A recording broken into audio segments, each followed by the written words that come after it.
The fourth element is the guilds. Now, the contract that is more characteristic of the caravans is the qirad. Qirad or mudharabah. Okay, and we will come to that later in detail.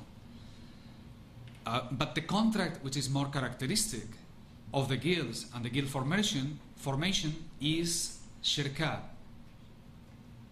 So you can say that the environment in which qirad takes place is the caravan, and the environment in which shirkat takes place is the guilds.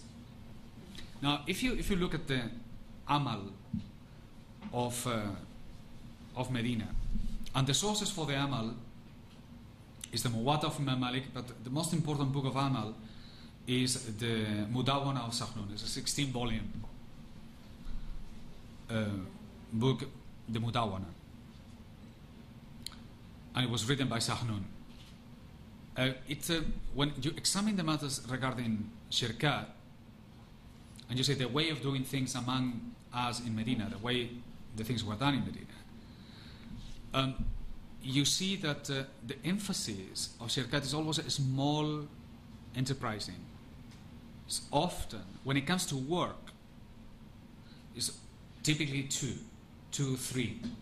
Some of the conditions stretch that they have to be under the same roof, and they have to be of the same profession, and they have to live in the same city. It binds you.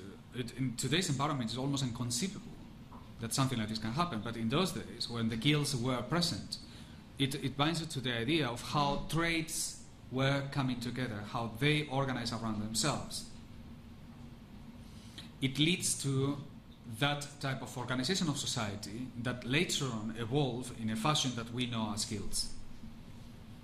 Now, what is interesting about guilds as a first observation is that if you look at any Islamic society, especially more evolved Islamic, more urban phenomenon of urban societies throughout the history, you will find that a large part, the larger part of the population belong to a guild.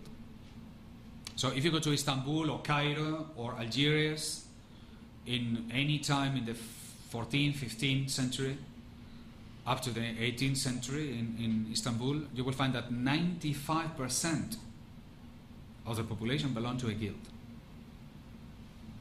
Now, this is significant for one reason. Because in the guild, there is no employer-employee. The relationship is master-apprentice. So there is no employees. So Islam is society without employees. Islam is a society without working class. What the socialists were trying to aim at when in trying to fight capitalism, they wanted a society without class. It was already done in Islam, much earlier. The reason the Chinese are ahead in the economy to the Malays in this country, apart from some peculiarities in terms of the attachment to capitalism that the Chinese have that Malays don't, is the fact that they have a culture they have a strong urban culture with guilds. And still today, a professional from Penang can come to Kuala Lumpur and find the comfort of their colleagues in Kuala Lumpur attending to his necessities. The guilds, therefore, are something almost, they are known from the time of the Greeks and before. Is a natural way in which a pre-capitalist society, so that is a natural society, because some people think capitalism has been here forever. Any pre-capitalist society, you find guilds, and of course in every Islamic society you find guilds. Now, this matter of the guilds has been for many years forgotten. About 10 years ago I wrote a book called The Return of the Guilds, and I presented it, and of course everybody who wrote back to me, mostly non-Muslims, And I remember a society in Australia who came to me and he said, look, we have 5 foundations. I want you to help us to organize these 5 foundations according to the system of the guilds. And I told him, I will do it, but there is only one fee. You have to say, Ashhadu an la ilaha illallah, Ashhadu anna Muhammadan Rasulullah. Then I will go and see you. Otherwise... But just to show you, they had interest. We don't even remotely understanding our own history.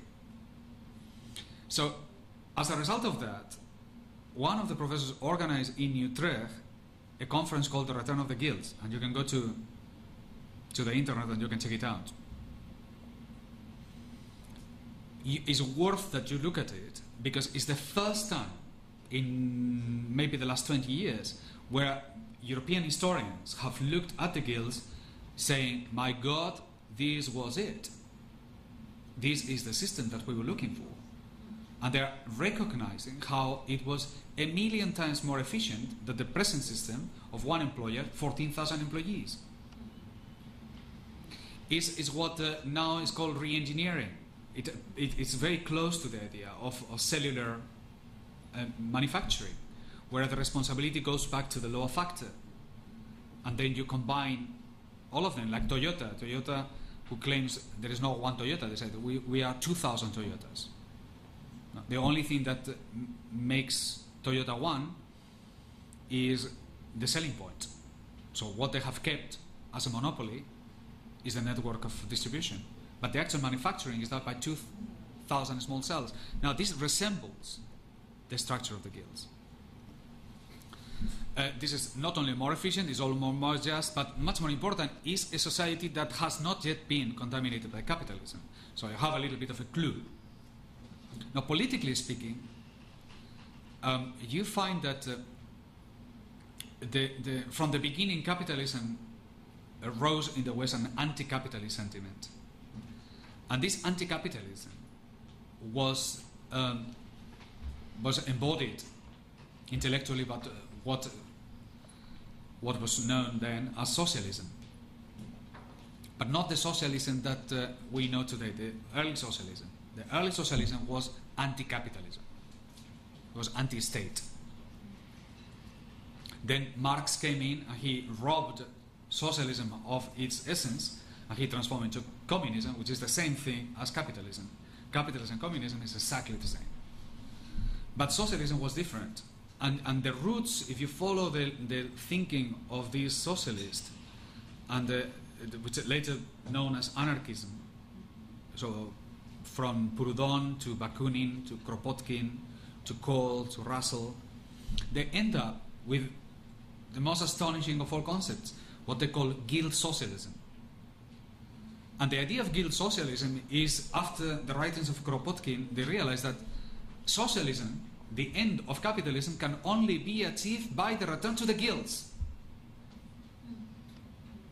And they said, the end of ministries, no ministries, but society should be organized vertically by the representation of the guilds, exactly how it was organized in a Muslim society.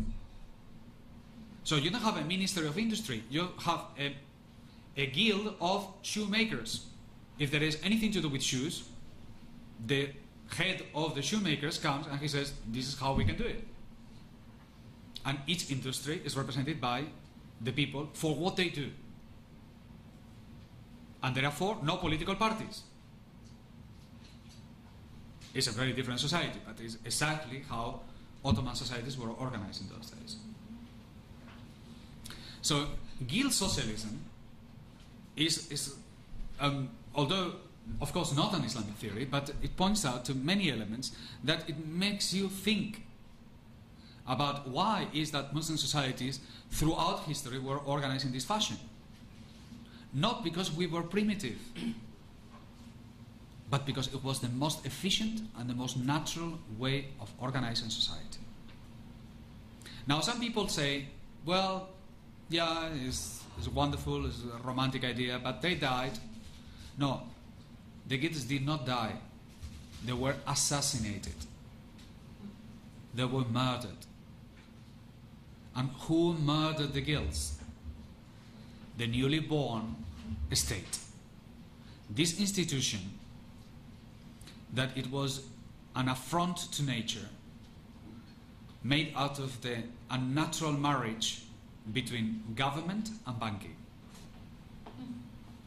For the first time in history, government and banking become one single institution.